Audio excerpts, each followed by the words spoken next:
আসসালামু আলাইকুম, welcome to my channel. আজকের একটা ফাঁকিবাজি রামেন রেসিপি দেখাবো। তো রামেনটা বানানোর জন্য এখানে আমরা মিস্টার নুডলসে 10 টাকা করে যে প্যাকেটটা, সেটা 2 প্যাকেট ইউজ করব। আর এখানে লাগবে 3 পিস হাড় মুরগির বুকের মাংস।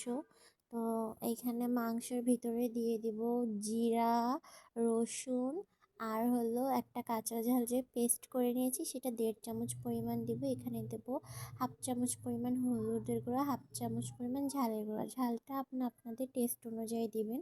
আর এখানে লবণটা একটু অল্প দিব। আর এখানে তেল দিয়ে নিব 2 চামচের মতো। আর এখানে সয়া সসটা দিব, কারণ লবণটা অল্প দিতে বলেছি, কারণ সয়া সসে লবণ থাকে।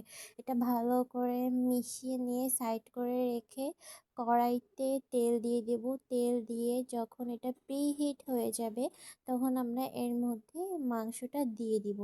মাংসটা দিয়ে মশলাটা দিব না, শুধু মাংসটা দিব। আর চুলার আঁচটা এই সময় ঠিক এরকম মিডিয়াম থাকবে। আর তখন মাংসটা দিয়ে ভালো করে এপিট ওপিট ভেজে নেব।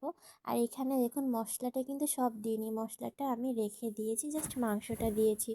আর মাংসটাকে একটু চেপে চেপে ভালো করে ভেজে নেবেন, কারণ মুরগির মাংসে একটু পানি থাকে, যে কোনো মাংসেই পানি থাকে।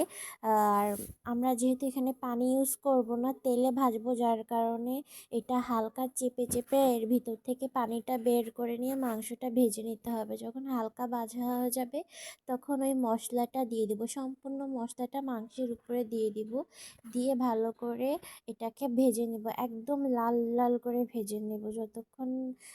এই সময় চুলার আঁচটা মিডিয়াম থাকবে, চুলার আঁচটা মোটেও হাই করা যাবে না, না হলে পুড়ে যাবে মশলাটা।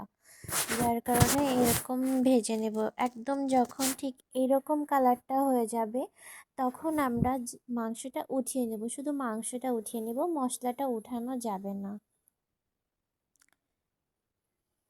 এই দেখুন আমরা জাস্ট শুধু মাংসটা উঠাই নিয়েছি। মাংস উঠানো হয়ে গেলে এবার কড়াইতে যে মশলার তেলটা আছে ওইটার ভিতরে হাফ কাপ পরিমাণ পানি দিয়ে দিব। 2টা নুডলসের জন্য হাফ কাপ পরিমাণ পানি যথেষ্ট। পানিটা দিয়ে দেব, এর মধ্যে লবণ দিব না, কারণ ওর মশলার ভিতরে লবণ আছে। তখন আমরা মিস্টার নুডলসের 2 প্যাকেট নুডলসটা দিয়ে দেবো যখন পানিতে বলক উঠে যাবে। দিয়ে ভালো করে নুডলসটাকে সিদ্ধ করে নিতে হবে, যতক্ষণ না পানি একদম শুকিয়ে যাচ্ছে ঠিক ততক্ষণ সিদ্ধ করে নেব। এর পাশাপাশি আমি সাইড ডিশটা কেটে নিয়েছি।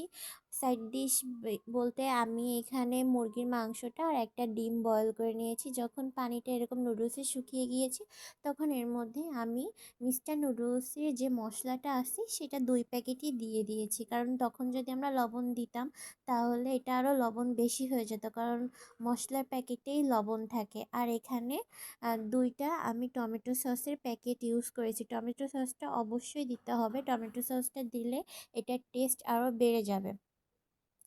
এখানে নুডলসটা দিয়ে ভালো করে নাড়াচাড়া দিতে হবে যেন তলাতে একদমই লেগে না যায়, সেইভাবে ভালো করে নাড়াচাড়া দিয়ে একদম শুকিয়ে নিতে হবে।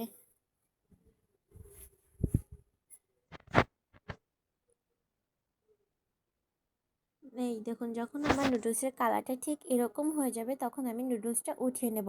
আর সাইড ডিশ হিসেবে আমি আরেকটা নিয়েছি, এখানে হলো আমি লেটুস পাতাটা ইউজ করেছি। এটা আমার গাছের লেটুস পাতাটা ইউজ করছি, এটা টুকরো টুকরো করে।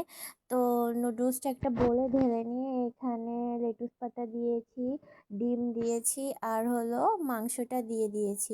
দিয়ে উপরে একটু ডেকোরেশন করেছি সস দিয়ে।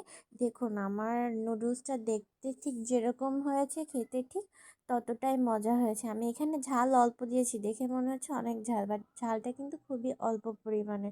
তো আপনারাও চাইলে বাসায় এরকম একটা ফাঁকিবাজি রামেন তৈরি করে নিতে পারেন, চটজলদি রামেন রেসিপি।